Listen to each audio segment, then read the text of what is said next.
नमस्कार दोस्तों, ज्ञान दर्शन यूट्यूब चैनल में आपका स्वागत है।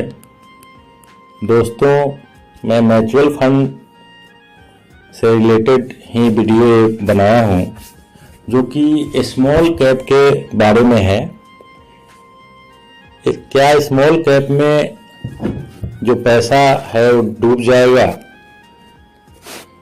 क्योंकि हाई रिस्क बोला जाता है। अक्सर लोगों के मन में जरूर रहता है कि स्मॉल कैप है, हाई रिस्क है, तो पैसा डूब जाएगा। इसी से रिलेटेड मैं एक वीडियो बनाया हूं। लोगों के मन में क्वेश्चन अक्सर चलता है कि मैं देखता हूं या सुनने को मिलता है मुझे कि नहीं इसमें रिस्क है, म्यूचुअल फंड का पैसा डूब जाएगा, म्यूचुअल फंड में पैसा नहीं लगाना चाहिए। बहुत सारे आदमी ऐसे देखने और सुनने को मिलता है, तो उसी पे मैं वीडियो बना रहा हूं। आप लोगों के सामने कुछ चीजें मैं दिखाऊंगा स्मॉल कैप के बारे में।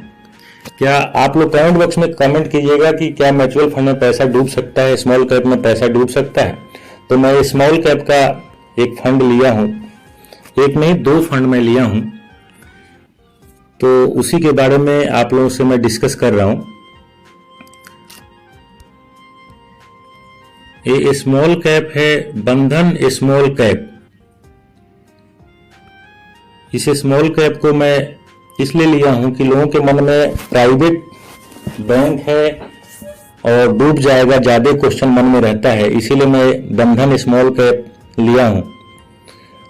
आप लोग इस चीज को देखते हुए आप लोग खुद सीख सकते हैं कि एक क्यों नहीं डूब सकता है। मेरा मानना है ये डूबने नहीं डूबेगा। क्यों नहीं डूब सकता है वो मैं दिखाना चाहूंगा। आप लोगों के सामने कैलेंडर ईयर का भी रिटर्न दिखाई दे रहा है कि 2025 में -11.24 और 2024 में जो रिटर्न दिया है 42.30, 2023 में ऐसे करके 2022 में माइनस का रिटर्न है। सेक्टर एनालिसिस, किस किस सेक्टर में इसका पैसा है आप लोगों के सामने दिखाई दे रहा होगा।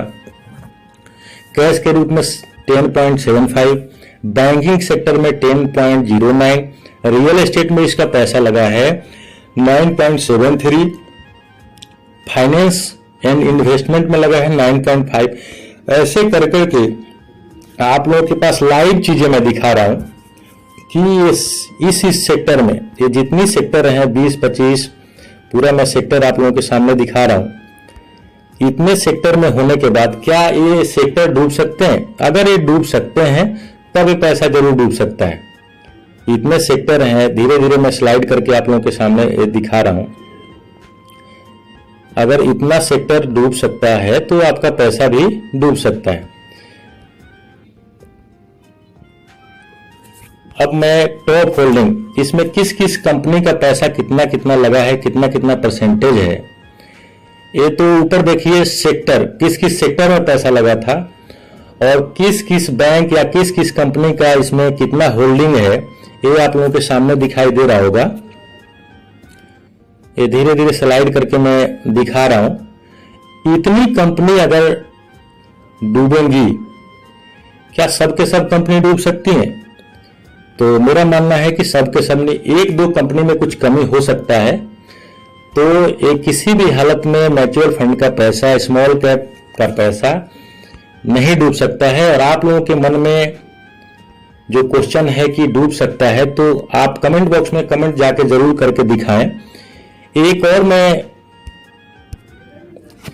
और मैं फंड उठा रहा हूं, क्योंकि इस फंड का बीते कुछ समय में बहुत चर्चा हुआ है कि कुछ इशू आया था, तो लोगों के मन में है कि क्वांट स्मॉल कैप जो है भाग जाएगा या पैसा इसमें डूब जाएगा।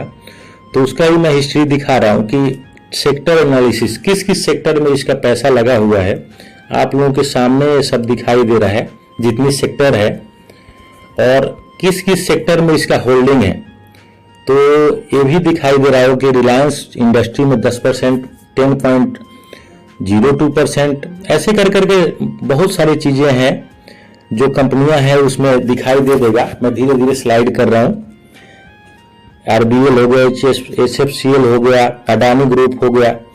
तो क्या दोस्तों, मेरा क्वेश्चन यही है आप लोगों से कि आप लोगों के मन में जो क्वेश्चन है कि क्या ये स्मॉल कैप की कंपनियां स्मॉल कैप डूब जाएंगी, तो आप लोगों के जो मन में क्वेश्चन हो जाके कमेंट बॉक्स में जरूर कमेंट करें और बताएं कि स्मॉल कैप में जो पैसा हम लोग डाल रहे हैं तो क्या डूब सकता है कि नहीं डूब सकता है। और वीडियो अच्छा लगा होगा सब्सक्राइब करें, लाइक करें, बेल आइकन दबाएं।